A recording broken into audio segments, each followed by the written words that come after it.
Hello everybody. इस video में हम बात करने वाले हैं फाइल हैंडलिंग की। फाइल हैंडलिंग से मेरा मतलब है कि पीएचपी में हम फाइल्स के साथ किस तरीके से फंक्शंस यूज़ करते हैं एंड किस तरीके से हम डेटा को हैंडल करते हैं। अगर फाइल का एक ब्रीफ इंट्रोडक्शन मैं आपको दूं तो फाइल क्या होती है। फाइल कोई भी एक रिसोर्स है एक कंप्यूटर सिस्टम में जिसमें हम डेटा को स्टोर या उसको रिट्रीव कर सकते हैं या फिर उसको राइट कर सकते हैं। तो ये कुछ बेसिक फंक्शंस हैं एक फाइल के साथ हम और क्या क्या कर सकते हैं। हम रीड कर सकते हैं, उसको राइट कर सकते हैं, एडिट कर सकते हैं या फिर उसको डिलीट कर सकते हैं। इतने ही कुछ फंक्शंस हैं हमारे पास एंड इन्हीं सब के बारे में हम इस वीडियो में बात करेंगे। तो सबसे पहले मैं एक फाइल बना लेता हूँ जिसपे हम थोड़े बहुत कुछ टेस्ट करेंगे पीएचपी के थ्रू ही। तो ये मेरा htdocs वाला फोल्डर है एंड ये है मेरा पीएचपी का जो वर्किंग फोल्डर है, जो हमने अभी तक जितने भी क्लासेस वगैरह बनाई हैं, जितने भी फाइल्स बनाई हैं वो सब है। तो हम एक फाइल यहीं बना लेते हैं प्रैक्टिस फोल्डर के अंदर ही। हमने यहाँ पर भी कुछ फाइल्स बनाई थी, अब मैं यहाँ पर एक और फाइल बना लेता हूँ। तो मैं यहाँ करूँगा राइट क्लिक और एक न्यू फाइल ऐड करूँगा, न्यू टेक्स्ट फाइल। ये टेक्स्ट डॉक्यूमेंट मैंने कर दिया ऐड और मैं इसका नाम रख रहा हूँ a.txt। अब टेक्स्ट डॉक्यूमेंट्स को आप किसी भी एडिटर से एडिट कर सकते हैं, चाहे वो नोटपैड प्लस प्लस हो, चाहे ब्रैकेट्स हो, चाहे आपका सिंपल जो इनबिल्ट नोटपैड आता है उससे भी आप एडिट कर सकते हैं, राइट। तो मैं यहाँ पर इसको सिंपल खोलने वाला हूँ नोटपैड से एंड ये आपका नोटपैड स्क्रीन खुल गया है।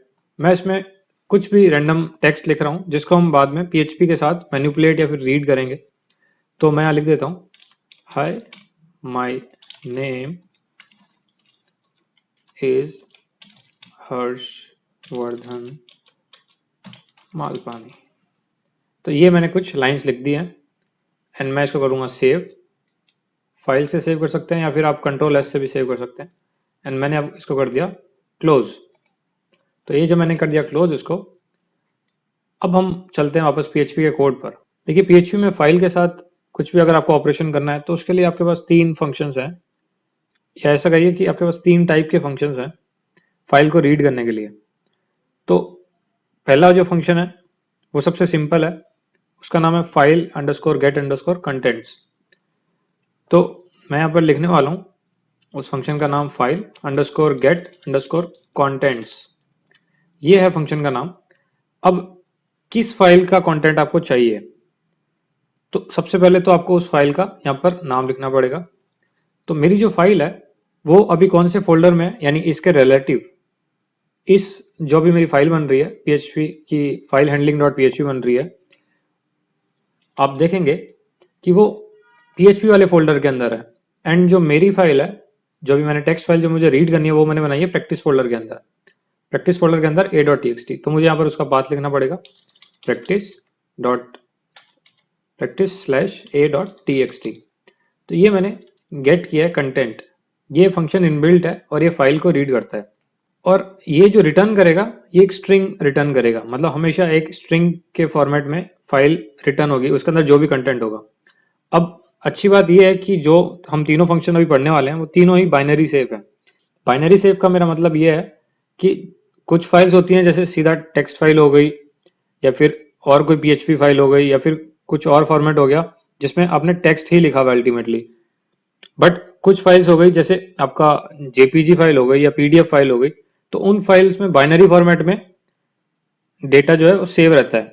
तो बाइनरी एनकोडिंग को पढ़ने के लिए ये तीनों ही फंक्शन सेफ हैं, तो इसलिए हम इन फंक्शंस को कहते हैं बाइनरी सेफ फंक्शन। तो जैसे कि आपको पता चल गया कि रिटर्न ही हमेशा स्ट्रिंग करेगा, तो मैं यहाँ पर किसी भी एक वेरिएबल के अंदर इसको स्टोर कर सकता हूँ। लेट्स से उसका नाम मैं रख लेता हूँ f। तो मेरे f वेरिएबल के अंदर जब मैं इस स्क्रिप्ट को रन करूंगा तो ये जो फाइल है ये इसका डेटा हम रीड कर लेंगे। रीड करने के बाद हम उसको आउटपुट भी कर सकते हैं। तो आउटपुट करने के लिए आपको पता है एको यूज कर सकते हैं स्ट्रिंग को प्रिंट करने के लिए। मैंने यहाँ लिखा एको वेरिएबल f। अब मैं इसको करूंगा सेव। तो अब मैं चलता हूँ अपने क्रोम ब्राउजर की तरफ एंड मैं इसको करूंगा रीलोड। रीलोड करते ही आप देख रहे हैं कि यहाँ पर पूरा का पूरा वो प्रिंट हो गया। अब एक जो नोटिस करने वाली बात यह है कि क्योंकि HTML में प्रिंट हुआ है, ऑब्वियसली ब्राउजर तो सिर्फ HTML में ही पढ़ता है ना, और PHP का जो आउटपुट है वो हमेशा HTML में ही आता है। तो जो हमारा फाइल के अंदर जो कंटेंट था, अगर हमारे जो न्यू लाइंस थे वो प्रिजर्व नहीं हुए हैं, लेकिन अगर आप उसको कोड में देखें तो कोड में आपको ऐसा ही दिखेगा जैसा फाइल के अंदर था। वो तो यहाँ पर या तो NL2BR आपको फंक्शन यूज करना पड़ेगा या फिर इसको प्री टैग के अंदर आपको लिखना पड़ेगा, तब जाके एज इट इज फाइल वाला ही फॉर्मेट में आपको दिखाई देगा। तो ये आपका पहला फंक्शन था जिससे आपने फाइल रीड की। अब रीड करने से पहले आप उसको चेक भी कर सकते हैं कि क्या ये फाइल एक्चुअल में एग्जिस्ट भी करती है। तो उसके लिए हमारे पास फंक्शन है, तो उन फंक्शंस की भी हम बात करते हैं। तो सबसे पहला फंक्शन जो है उसका नाम है फाइल अंडरस्कोर एग्जिस्ट। इससे हम चेक कर सकते हैं कि क्या कोई फाइल एग्जिस्ट करती है या फिर नहीं करती है। इसके अंदर अगर आप सेम जैसे आपने इसके अंदर इनपुट दिया था आर्ग्यूमेंट, प्रैक्टिस के अंदर a.txt फाइल चेक करनी है, उसी के अंदर इसमें भी पाथ दे के आप चेक कर सकते हैं कि ये फाइल एग्जिस्ट करती है या नहीं करती है। तो फॉर एग्जांपल अगर मैं इसमें सेम पाथ दूं एंड मैं इसका फाइल का नाम चेंज कर दूं जो कि मुझे पता है एग्जिस्ट नहीं करती है, एंड फाइल एग्जिस्ट का जो आउटपुट है वो हमेशा ट्रू या फॉल्स में आएगा कि या तो एग्जिस्ट करती है या फिर नहीं करती है। तो इसको हम इफ में डाल सकते हैं एंड ट्रू फॉल्स के हिसाब से हम इसमें आउटपुट दे सकते हैं। तो मैं एको करूंगा yes it is there, else not present. तो अब जब इसको रीलोड करते हैं, यहां पर मैंने एक ब्रैकेट मिस कर दिया। अब मैं जब इसको रीलोड करूंगा तो आप देख रहे हैं कि यहाँ लिखा रहा है नॉट प्रेजेंट, यानी ये फाइल जो है यहाँ पर नहीं है। और यही a.txt होती तो आपको लिखा था यस इट इज देयर, यानी ये फाइल प्रेजेंट है। तो फाइल अंडरस्कोर एग्जिस्ट से आप चेक कर सकते हैं। सेम ऐसे ही इससे सिमिलर एक फंक्शन है कि क्या आप इस फाइल को पढ़ सकते हैं, यानी आपने चेक कर लिया कि भाई फाइल तो एग्जिस्ट करती है, लेकिन व्हाट इफ आपके पास परमिशन ही नहीं है उस फाइल को रीड करने की। अब हमने लिनक्स की परमिशंस के बारे में पढ़ा था कि किस तरीके से R, W और X का फ्लैग लगता है, राइट। आई होप आपको वो लेसन याद हो। तो उसी तरीके से आपको चेक करना है कि क्या आप इस फाइल को पढ़ सकते हैं। मतलब आपको पता चल गया कि फाइल तो है, तो अब इसको पढ़ने के लिए आपके पास एक और फंक्शन है कि आप चेक कर सकते हैं कि क्या ये फाइल रीडेबल है या नहीं है। तो मैं यहाँ पर इसी में रिप्लेस करूंगा, मैं यहाँ पर चेक करूंगा कि ये फाइल रीडेबल है या नहीं। तो उसके लिए फंक्शन है is underscore readable. Is readable अगर आप चेक करेंगे तो आपको आंसर में जो आएगा वो आएगा कि आपके पास रीड परमिशन है या नहीं है। Yes it is readable, not readable. मैंने जब इसको रीलोड किया तो आपको आंसर आया यस रीडेबल है, रीड कर सकते हैं। तो क्या आपके पास इसके पास राइट परमिशन है, क्या इस फाइल में आप लिख भी सकते हैं। तो आप उसके लिए चेक कर सकते हैं राइटेबल, इज राइटेबल। राइटेबल में अगर आप ये लिखते हैं ई वाला तो ये भी वैलिड है, और राइटेबल यानी ई हटा के लिखते हैं तो भी वैलिड है। तो आपको कंफ्यूज होने की जरूरत नहीं है, आप दोनों में से कोई सा भी यूज कर सकते हैं। दोनों फंक्शन ही सेम काम करेंगे कि फाइल आपकी राइट कर सकते हैं या फिर नहीं कर सकते हैं। जब मैं इसको रीलोड करूंगा तो अभी भी आप देख रहे हैं सेम आउटपुट आ रहा है। इसका मतलब ये फाइल राइटेबल भी है, आप इस फाइल को पढ़ भी सकते हैं एंड इस फाइल में लिख भी सकते हैं। अब आपके पास एक और फंक्शन है जिसका नाम है इज अंडरस्कोर फाइल। आप उससे चेक कर सकते हैं क्या ये फाइल है या फिर नहीं है। अब देखिए फाइल का चेक करने का क्या मतलब है, इज अंडरस्कोर फाइल से आपको क्या पता चलेगा। देखिए आपका जो सर्वर्स होंगे, मेजॉरिटी ऑफ सर्वर्स जो है वो लिनक्स बेस्ड है, और लिनक्स में आपके पास शॉर्टकट्स भी होते हैं, यानी सिम लिंक्स भी होती हैं, जिन्हें आप कहते हैं लिंक, यानी सॉफ्ट लिंक या फिर हार्ड लिंक्स। ऐसे दो टाइप के लिंक होते हैं जिन्हें हम विंडोज में हम शॉर्टकट्स कहते हैं ना, सेम ऐसे ही लिनक्स में लिंक्स होती हैं। तो फाइल का जो चेक करता है वो चेक करता है कि क्या ये एक रेगुलर फाइल है या फिर कहीं लिंक तो नहीं है, लिंक है या फिर कोई डायरेक्टरी तो नहीं है। तो एक रेगुलर फाइल चेक करने के लिए आपको चेक करना पड़ेगा कि आप जिस फोल्डर या फिर जिस भी नाम पे आप कुछ काम करना चाह रहे हैं वो एक फाइल ही है या फिर एक रेगुलर फाइल नहीं है। तो आप उसके लिए चेक कर सकते हैं इज अंडरस्कोर फाइल से कि क्या ये रेगुलर फाइल है या फिर नहीं है। तो ऐसे ही आप आगे बढ़ते हैं। तो ये सब तो थे फाइल से रिलेटेड सारे फंक्शंस। अब हम बात करते हैं डायरेक्टरी से रिलेटेड फंक्शन, यानी एक फोल्डर से रिलेटेड फंक्शन। फोल्डर्स के लिए भी आपके पास सिमिलर ऑप्शंस हैं। जैसे हमने इस फाइल चेक किया था, वैसे ही आप इस dir चेक कर सकते हैं कि डायरेक्टरी है या नहीं है।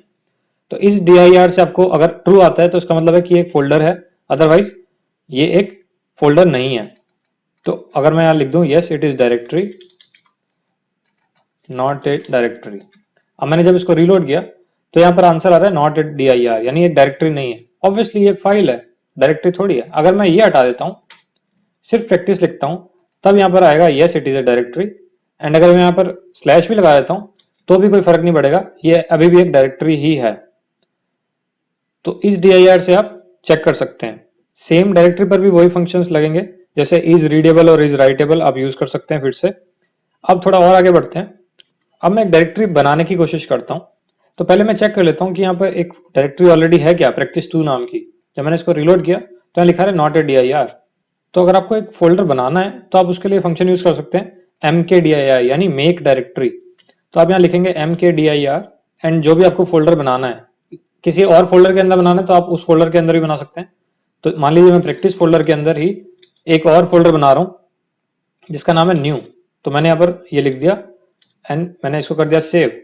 अब mkdir जो है वो ट्रू रिटर्न करेगा अगर आपकी डायरेक्टरी जो है क्रिएट हो जाती है, अगर नहीं होती है तो फॉल्स रिटर्न करेगा। तो इसको भी आप इफ एल्स में चेक कर सकते हैं कि भाई आप जो आगे प्रोसेस करने वाले हैं, मान लीजिए एक बहुत लंबी स्क्रिप्ट है एंड बीच में आपने एक फोल्डर बनाया है एंड बाद में उस फोल्डर का यूज हो रहा है, यानी उसी फोल्डर के अंदर आप फाइल्स वगैरह डाल रहे हैं, तो अब पहले चेक तो कर लीजिए कि भाई फोल्डर बनाया भी था या फिर वो फेल हो गया था कमांड ही। तो यहाँ पर मैं चेक कर सकता हूँ कि ये कमांड जो है मेरी सक्सेसफुल हुई है या नहीं हुई है। तो मैं यहाँ लिख दूंगा dr created, यानी डायरेक्टरी क्रिएट हो गई है।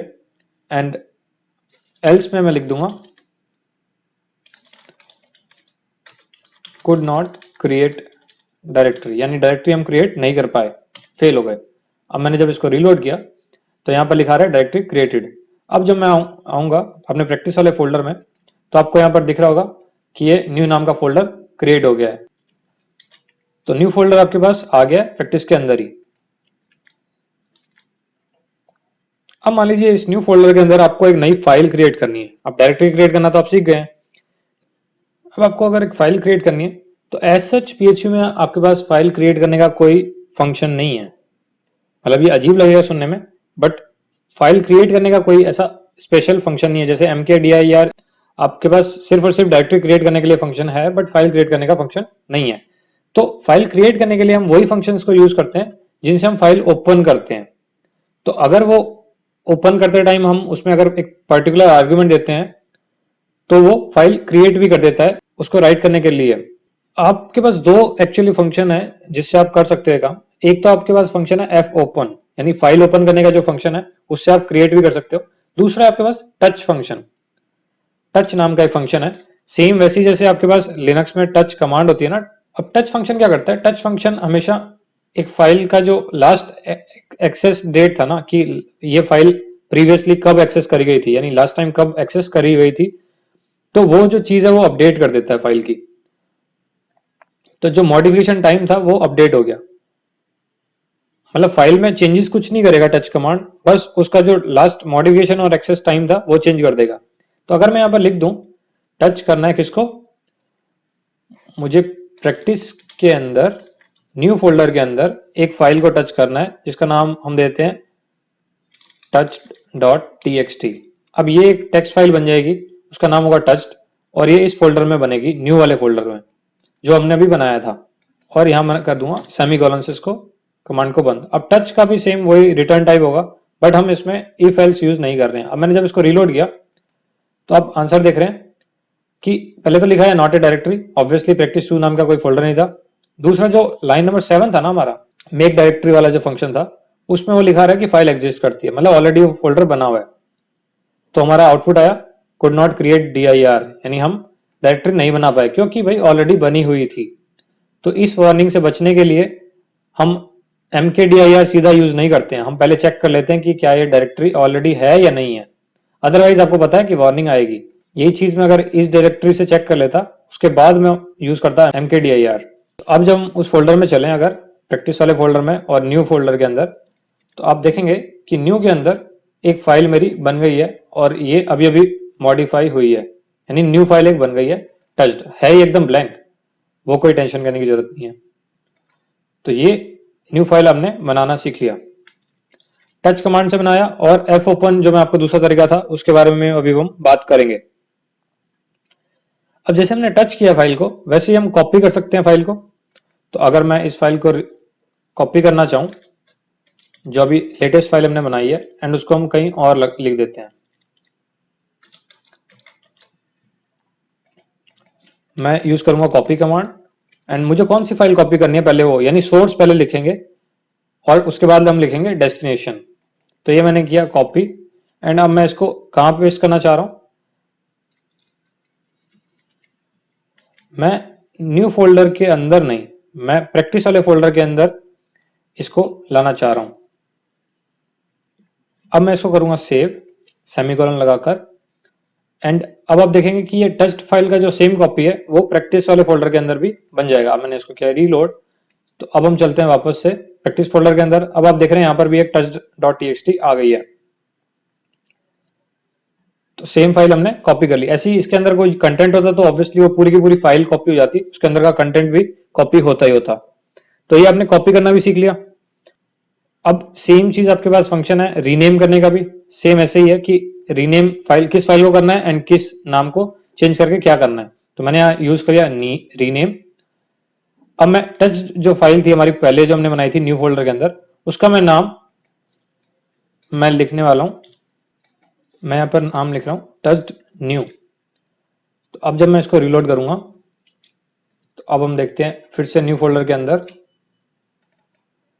ये जो टेस्ट फाइल थी उसका नाम हो गया न्यू, तो ये फाइल हो गई आपकी रीनेम। अब एक चीज आप नोटिस करें कि इसमें मैंने पूरा का पूरा पाथ दिया था, राइट, मैंने टेस्ट न्यू का पूरा पाथ दिया था, ना कि सिर्फ फाइल नेम दिया। तो जब मैंने पूरा पाथ दिया तो मान लीजिए मैं यहां पर इसको चेंज कर देता, न्यू हटा देता यहां पर, तब क्या होता, टच्ड न्यू मैंने अब न्यू के अंदर से निकाल दिया, यानी न्यू जो फोल्डर था उस फोल्डर से निकाल के मैंने सीधा प्रैक्टिस के अंदर डाल दिया। तब क्या होता, अब मैं जब इसको सेव करके रीलोड करता हूं तो हम देखते हैं क्या होता है। मैंने इसको किया रीलोड, तो पहले तो वार्निंग दिखा रहा है कि भाई ये वाली फाइल कोई है ही नहीं, तो रीनेम किसको करें। ऑब्वियसली हमने इसको चेंज कर दिया था, ये फाइल नेम क्योंकि हमारा चेंज हो गया था, तो अब हमने इसको नए वाले फाइल नेम को इसमें इनपुट दिया है, एंड जो आउटपुट हम दे रहे हैं डेस्टिनेशन की चेंज होने के बाद क्या होना चाहिए, वो बस हमने इसका ये न्यू वाला फोल्डर हटा दिया। अब देखते हैं क्या होता है। मैंने किया रीलोड, अब कोई एरर नहीं है। अब हम न्यू फोल्डर के अंदर देखेंगे तो आपको दिख रहा है कि ये ब्लैंक है, राइट, ब्लैंक है। मैंने जब प्रैक्टिस फोल्डर खोला तब आप देख रहे हैं कि यहाँ पर एक फाइल आई है touched-new, यानी ये वही फाइल है हमारी जो पहले थी, एंड अब ये रीनेम होके इस फोल्डर के अंदर आ गई है। तो कुल मिला के आपने ध्यान दिया कि ये रीनेम से क्या हुआ, नाम चेंज नहीं हुआ, वो फाइल मूव हो गई। तो इससे आपको याद रखना पड़ेगा कि पीएचपी के अंदर मूव करने का कोई फंक्शन नहीं है, आप फाइल को मूव नहीं कर सकते कहीं पे। अगर आपको किसी एक फाइल को एक जगह से दूसरी फोल्डर में मूव करना है तो आपके पास रीनेम फंक्शन ही है जिसको आप मूव की तरह यूज करेंगे। मूव का एक स्पेशल कोई फंक्शन नहीं है आपके पास। तो या तो आप ऐसे रीनेम कर सकते हैं, या फिर आप क्या कर सकते हैं, पहले आप फाइल को कॉपी कर दीजिए एंड ओल्ड वाली फाइल को डिलीट कर दीजिए। तो डिलीट करने के लिए हमारे पास फंक्शन है, उसका नाम डिलीट नहीं है, उसका नाम है unlink, UN unlink. Unlink function से आप किसी फाइल को डिलीट कर सकते हैं। अब ये फंक्शन बहुत खतरनाक है, तो इसको ध्यान से यूज करिएगा। गलत अगर आपने पाथ दिया तो कोई भी इंपॉर्टेंट फाइल आप ऐसे डिलीट कर सकते हैं, तो उससे जरा बच के। तो अब मैं क्या करने वाला हूं, मैं इस फाइल को डिलीट करने वाला हूं। मैंने इसको इसके अंदर दिया इनपुट एंड सेमीकोलन लगाकर, और मैं इस फाइल को कर रहा हूं, मैं इस कमांड को कर रहा हूं कमेंट आउट। तो आप यहां देख सकते हैं कि यहाँ प्रैक्टिस फोल्डर के अंदर ये वाली फाइल हम रिमूव करने वाले हैं। तो जरा इसको ध्यान से देखते रहिएगा, ये हमारी टच न्यू फाइल, एंड जब मैं इसको यहां करूंगा रीलोड तो आप देख रहे हैं यहां से फाइल डिलीट हो गई, गॉन, फाइल आपकी हो गई खत्म। तो अनलिंक से आप डिलीट कर सकते हैं। डिलीट नाम का एक्चुअल कोई फंक्शन नहीं है, अनलिंक यूज करना पड़ेगा। तो ये हमने कुछ फंक्शंस देखे कि किस तरीके से हम फाइल्स को रीनेम, कॉपी या डिलीट वगैरह कर सकते हैं, एंड क्रिएट का भी देखा हमने। अब हम थोड़ा रीडिंग के ऊपर और ध्यान देते हैं कि रीडिंग के और कौन कौन से फंक्शन हमारे पास दो और बचे जो थे उनके बारे में डिस्कस करेंगे, और हम बात करेंगे कि राइटिंग कैसे होगी, यानी फाइल के अंदर आप लिखेंगे कैसे। तो ये आपके बेसिक फंक्शन तो क्लियर हो गए होंगे कि कैसे फाइल बनाते हैं, कैसे क्या करते हैं। अगर आपको डायरेक्टरी कोई डिलीट करनी है, यानी अगर पूरी की पूरी फोल्डर डिलीट करना है, तो उसके लिए आपके पास फंक्शन है rmdir। तो हम एक डायरेक्टरी डिलीट करके देख सकते हैं। ये फंक्शन और भी ज्यादा खतरनाक है भाई, कोई इंपॉर्टेंट डायरेक्टरी अगर आपने डिलीट कर दी तो कर दी। मैं न्यू वाला जो फोल्डर हमने बनाया था मैं उसको डिलीट कर रहा हूं, मैंने किया रीलोड। अब आप देख रहे हैं यहाँ पर न्यू वाला जो फोल्डर था वो खत्म, गायब। तो ये क्रिएशन और डिलीशन का काम तो ऐसे होता है। अब हम रीडिंग और राइटिंग पे पूरा फोकस करके अच्छे से पढ़ते हैं।